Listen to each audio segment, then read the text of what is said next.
First light, the massive human warship Thunder's Edge drops out of hyperspace at the edge of the Kala system. Captain Jake Morrison stands on the bridge, watching the alien homeworld grow larger on the view screen.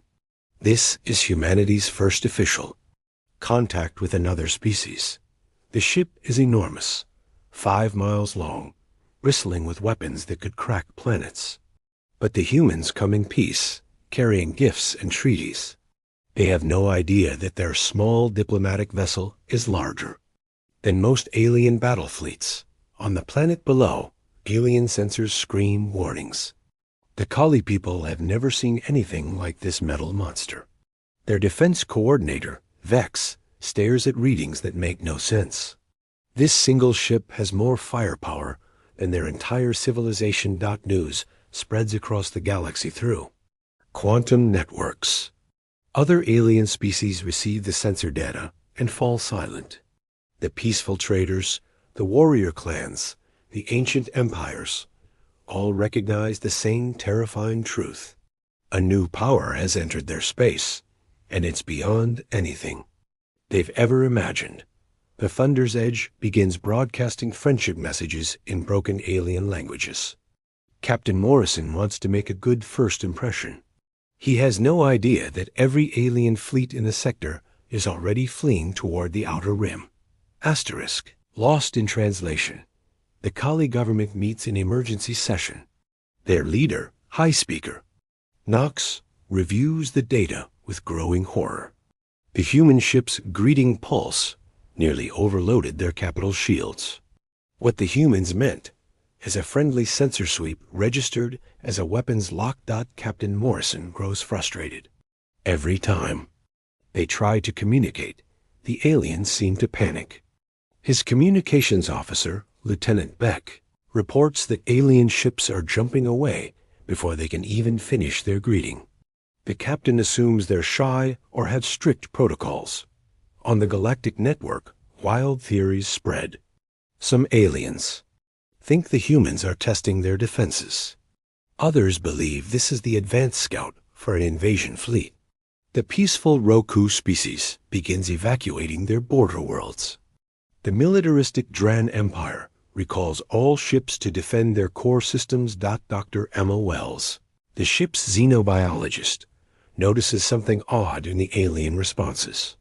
They seem terrified rather than curious. She suggests to Captain Morrison that maybe they're coming across as threatening. The captain laughs. They're just one ship carrying diplomats and scientists. Meanwhile, Vex discovers that the human ship's engines produce more energy than the Kali homeworld's main reactor. Their simple communications array is powerful enough to broadcast across half the galaxy. Every system they analyze reveals the same impossible truth. These humans possess technology that shouldn't exist.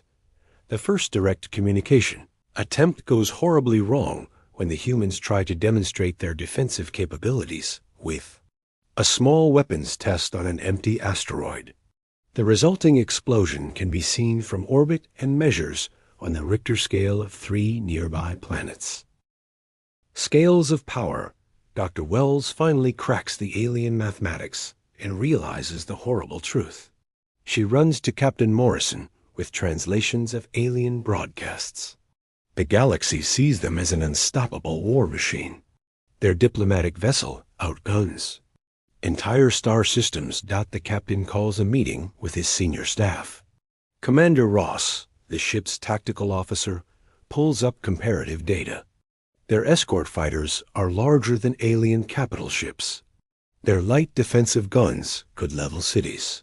The medical bay's power output exceeds most alien battle stations. On Kalis Prime, High Speaker Knox makes a desperate decision. If they can't fight these humans, maybe they can negotiate. They broadcast an unconditional surrender, offering tribute and vassalage. Captain Morrison is confused by the message. Why are they surrendering when no one declared war? The galactic powers hold emergency sessions. The Dran Empire, known for their aggression, immediately offers the humans tributary status. The ancient Oro Council, who have mediated conflicts for millennia, Request an audience to discuss terms of coexistence. Everyone assumes humanity is about to conquer the galaxy. Dr. Wells makes another disturbing discovery. According to alien records, their most powerful weapons are fusion-based. Humanity abandoned fusion weapons centuries ago as too weak. Aliens' fastest ships can barely reach 10% of light speed. Human merchant vessels are faster. Captain Morrison begins to understand the scope of their mistake. They thought they were meeting equals. Instead, they've terrified an entire galaxy of civilizations that see them as godlike beings. The weight of this realization settles on his shoulders. Every decision they make could reshape galactic politics. The Thunder's Edge receives thousands of surrender messages. Entire star systems offer to become human colonies. Trade guilds pledge their services. Warrior cultures request the honor of serving in human fleets. None of them realize that Earth has only 12 ships like the Thunder's Edge, and they're all exploratory vessels. The burden of giants. Captain Morrison faces an impossible choice. If they reveal humanity's true peaceful nature and limited numbers, some alien powers might see it as weakness and attack. If they maintain the illusion of overwhelming strength, they become accidental conquerors of a galaxy. Commander Ross advocates for honesty. We can't build an empire on a lie, he argues during a heated bridge meeting. But Chief Security Officer Agent Stone warns that several alien factions are already mobilizing fleets, possibly planning preemptive strikes against human space. Dr. Wells discovers that some alien species are actually relieved by humanity's arrival. The galaxy has been locked in countless small wars for centuries. These species see human dominance as a chance for peace under a single powerful ruler. They want to be conquered. High Speaker Knox arrives aboard a small diplomatic vessel, essentially a shuttle compared to the Thunder's Edge. The alien leader prostrates himself before Captain Morrison, offering the complete submission of his people. The captain tries to explain they come in peace, but Knox interprets this as merciful terms from a generous conqueror. Meanwhile, the Dran Empire makes a fatal miscalculation. Believing that humanity's single ship is a test of their resolve, they send their most powerful battle fleet to demonstrate Dran strength. 300 warships jump into the system, weapons charging, ready to fight for their independence. Captain Morrison watches the alien fleet approach and realizes that any defensive action will be seen as an act of war. But allowing them to attack might start a galactic conflict. Lieutenant Beck reports that every alien government is watching this confrontation. Their response will determine humanity's relationship with the entire galaxy. The Dran Fleet Commander, Admiral Kex, broadcasts a challenge. He declares that the Dran will not bow to any species, no matter how powerful.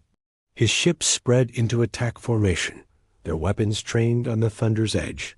Across the galaxy, other species hold their breath. Dr. Wells makes an urgent discovery in the alien databases. The Dran Empire has a history of testing powerful newcomers through ritual combat. If the humans destroy the fleet, they'll earn Dran respect and submission. If they show mercy, it might be seen as weakness that invites further challenges. Captain Morrison realizes that every option leads to the same outcome. Humanity becomes a galactic power, whether they want to or not. The question is whether they'll be seen as conquerors, protectors, or something else entirely. Thunder's promise. Captain Morrison makes his choice. Instead of destroying the Dran fleet or retreating, he does something unprecedented. He broadcasts on all frequencies, speaking directly to every species in the galaxy. His message is simple. Humanity seeks friendship, not conquest. But he adds a crucial element. While humans are peaceful, they will protect those who cannot protect themselves. Any species that threatens peaceful civilizations will face human intervention. This creates a new paradigm. voluntary membership in a human-protected galactic community. The Dran fleet holds position, unsure how to respond. Admiral Kex has never encountered a species that claims to be both supremely powerful and genuinely peaceful. Dr. Wells provides Captain Morrison with cultural data, helping him frame the offer in terms that Dran can understand, not submission, but alliance with honor. High Speaker Knox becomes the first to formally accept human protection, signing a mutual defense treaty. Within hours, dozens of smaller civilizations follow suit. They maintain their independence, but gain security under humanity's technological umbrella. The Dran Empire faces a choice: join this new alliance or stand alone against a galaxy that's rapidly organizing under human leadership. Admiral Kex makes a surprising decision. He requests single combat with Captain Morrison, not to conquer, but to determine if humans truly possess the honor they claim. Captain Morrison accepts, but suggests a different kind of contest. Instead of violence, he proposes that both species work together to solve a galactic crisis, the refugee situation caused by ongoing wars. The first test of human leadership becomes a humanitarian mission. The Thunder's Edge becomes the flagship of an impromptu relief fleet. Alien ships that came as potential enemies now serve as rescue vessels. The galaxy watches as humans organize. The largest peacekeeping effort in recorded history, not through conquest, but through inspiration. Dr. Wells establishes the Galactic Cultural Exchange, ensuring that human influence doesn't erase alien diversity. Commander Ross begins training alien officers in advanced tactics, creating a true alliance rather than a hierarchy. The humans learn as much as they teach. 6 months later, Captain Morrison stands on the bridge of the Thunder's Edge, now the flagship of the Galactic Protection Alliance. Over 300 species have joined voluntarily. The Dran have become humanity's most loyal allies, their warrior culture finding new purpose in protecting the innocent. The galaxy that once trembled in fear now looks to the stars with hope. Trade flourishes under human protection. Wars become rare when aggressor species face the possibility of human intervention. Science advances as species share knowledge freely. But Captain Morrison knows this is just the beginning. Earth's small fleet is already stretched thin, protecting thousands of worlds. Humanity must grow into the role they've accidentally claimed, building not an empire, but a community of worlds united in the pursuit of peace and progress. As the Thunder's Edge jumps toward their next mission, mediating a territorial dispute in the outer spiral, Captain Morrison reflects on how a simple first contact mission changed the fate of an entire galaxy. Sometimes, he thinks, the greatest power is knowing when not to use the strength you possess. The galaxy learned to love its thunder,